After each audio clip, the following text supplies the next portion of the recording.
तो गाइस मैं हूं अंकित और आप देख रहे हैं रेसलिंग फैंस नेटवर्क। सबसे पहले गाइस हम लोग अपनी बातों को शुरू करेंगे एक बहुत ही इंपॉर्टेंट न्यूज़ से, जो कि है बेकी लिंच से।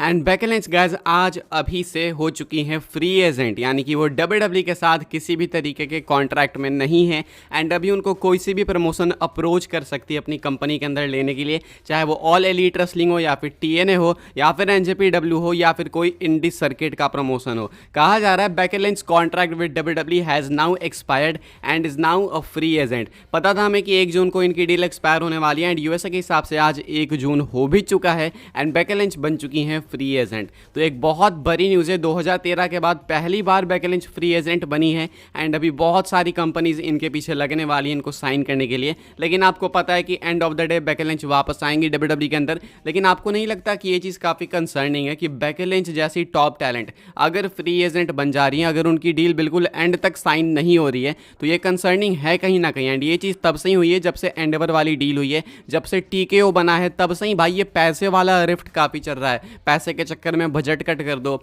इसको निकाल दो, उसको निकाल दो, फिर कॉन्ट्रैक्ट्स देर से साइन कराओ, फिर बजट कट कर दो पायरो में या फिर स्टेज में। तो ये पैसे वाला चक्कर बहुत ख़राब है। पहले डब्ल्यूडब्ल्यूई चलो कुछ अपने तरफ से लगा भी देती थी, लेकिन ये एंडेवर वाले तो लगता ही नहीं भाई कि कुछ एफर्ट देना चाहते हैं पैसों के मामले में। बेकी लिंच अभी बन चुकी है फ्री एजेंट। हालांकि वो डब्ल्यूडब्ल्यूई के साथ री-साइन करेंगी किसी भी कंडीशन में। डब्ल्यूडब्ल्यूई उनको नहीं छोड़ने वाली है, ना ही वो डब्ल्यूडब्ल्यूई को छोड़ने वाली हैं। एंड उनके हस्बैंड सेथ रॉलिंस ने भी रिसेंटली में भाई एक मल्टी ईयर डील साइन करी है। तो अभी के हिसाब से बेकी लिंच एक एक्सटेंडेड लीव पे, एक लंबे लीव पे वो वापस आएंगी तो डब्ल्यूडब्ल्यूई के अंदर ही आएंगी। एंड जब वो वापस आएंगी तो उससे पहले वो एक डील साइन कर लेंगी। अभी के हिसाब से भाई कहना ये है कि आज के हिसाब से, अभी के हिसाब से बेकी लिंच है फ्री एजेंट। एंड अगर अप्रोच करती है कोई प्रमोशन उनको मैसिव मनी दे के, तो भाई हो सकता है कि वो कंसीडर करे ऑफर। लेकिन कंसीडर करने के बावजूद भी डब्ल्यूडब्ल्यूई के अंदर ही वापस आएंगी, ये तो हमें सबको बैक ऑफ द माइंड पता ही है। आगे बढ़ते हैं गैस, बात करते हैं अगली स्टोरी के बारे में, जो कि क्लैश ऑफ द कैसल के लिए अनाउंस्ड एक नए मैच से। एंड ये है गैस बेली एंड पाइपर नाइवन का मैच।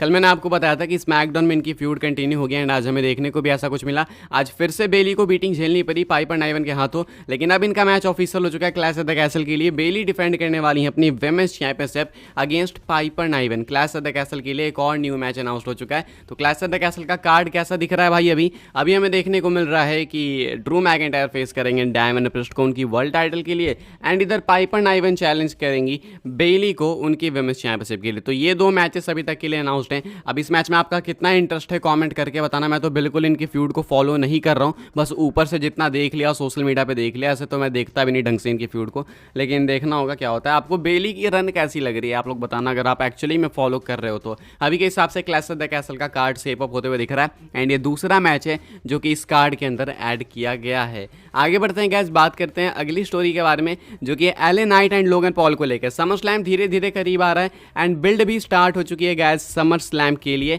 एंड अभी WWE clash of the castle करेगी, then money in the bank, and यही बिल्ड चालू होते होते समर स्लैम तक जाएगी एंड उसके बाद वहां पे होगा लोगन पॉल LA नाइट का मैच US टाइटल के लिए। इनका मैच आज टीज हो चुका है। LA नाइट ने बैक स्टेज सेगमेंट के अंदर कॉल आउट करा लोगन पॉल को। कार्मेलो हेस भी देखने को मिले, बेचारे की थोड़ी बेइज्जती होगी LA नाइट के हाथों, वो अलग बात है, लेकिन साफ पता चल गया कि अब भाई लोगन पॉल को चैलेंज कर रहे हैं LA नाइट। अब मैं समझ स्लैम में इसीलिए कह रहा हूं बिकॉज मेरे हिसाब से टाइटल वहीं पे चेंज होगी। मैच पहले भी हो सकता है क्लैश ऑफ द कैसल में भी हो जाए, हो सकता है मनी इन द बैंक में भी हो जाए, ये कहीं भी हो सकता है, लेकिन टाइटल चेंज अगर होगा तो मेरे अकॉर्डिंग वो समर स्लैम में ही होगा। बिकॉज सुना है हमने काफी पहले से ही कि LA नाइट को अगर टाइटल मिलेगी, अगर उनको उनका मोमेंट मिलेगा तो समर स्लैम में मिलेगा। तो LA नाइट सिंगल्स टाइटल जीत सकते हैं US टाइटल, एंड यहाँ पे वो चैलेंज करेंगे लोगन पॉल को मोस्ट लाइकली समर स्लैम में, उससे पहले भी कर सकते हैं। आज इसका टीजर स्मैकडाउन में मिल गया बैक स्टेज सेगमेंट से। तो अभी के हिसाब से भाई ये एक अच्छी न्यूज़ है LA नाइट के फैंस के लिए कि बस कुछ दिनों की दूरी है या फिर कुछ हफ्तों की दूरी है, कुछ महीने भी कह सकते हो, LA नाइट और US टाइटल के बीच की। आगे बढ़ते हैं गाइस, बात करते हैं अगली स्टोरी के बारे में, जो कि ऑस्टिन थ्योरी को लेके। तो भाई ऑस्टिन थ्योरी का फेस टर्न जल्दी ही हमें देखने को मिलेगा, जो कि आज टीज हो गया स्मैकडाउन के अंदर। क्या हुआ अगर आपने मिस कर दिया तो मैं आपको बता दूं। बताइए जा रहा है कि ऑस्टिन थ्योरी का फेस टर्न इसलिए हो सकता है बिकॉज आज ग्रेसन वॉलर ने उनके मैच के दौरान कुछ ऐसी बातें ही कह दी है जो कि ऑस्टिन थ्योरी को बिल्कुल नहीं पसंद आई। एंड ऑब्वियसली किसी को नहीं आएगी।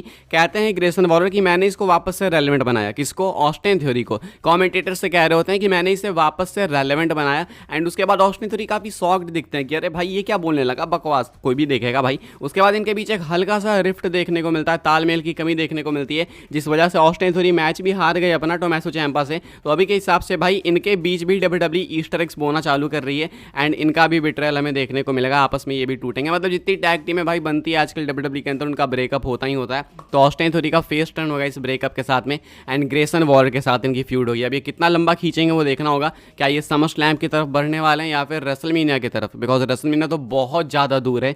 तो अगर उतना दूर मैच करना है तो अभी से ही क्यों चालू करना, नॉट श्योर भाई, लेकिन लाइकली यही है कि समर स्लैम में इनका मैच होगा। अभी के हिसाब से Austin theory and Grayson Waller के बीच में रिफ्ट देखने को मिला है, and most likely Austin theory बहुत जल्दी बेबी फेस टर्न भी अपना करते हुए हमें देखने को मिलेंगे। आगे बढ़ते हैं गैस, बात करते हैं अगली स्टोरी के बारे में जो कि रिकोसे को लेके। तो गैस रिकोसे की भी डील WWE के साथ एक्सपायर होने वाली है। बैक टू बैक ये अपडेट्स आ रही है, कभी इसकी कभी उसकी कभी उसकी कभी इसकी, कि भाई डील एक्सपायर होगी तो होगी। बहुत सारे नेम्स हमने देखा, एंड अभी रिकोसे को भी लेकर अपडेट ये है कि रिकोसे की डील एक्सपायर होने वाली है इस समर। अब इस समर एग्जैक्टली मैं आपको क्या टाइम बताऊं मुझे इतना नहीं पता, बस बताया गया है कि इस समर। अब वो रीसाइन करेंगे या फिर नहीं वो नहीं पता, लेकिन एक सोर्स है PWN जो कि हल्का बहुत क्रेडिबल अभी धीरे धीरे होते जा रहा है, उसका कहना है कि कहीं ना कहीं कंसिडर कर रहे हैं रिको से बाहर से भी ऑफर्स, यानी कि AEW या फिर दूसरी प्रमोशन से भी ऑफर वो कंसिडर करेंगे, ऐसा कुछ बताया जा रहा है।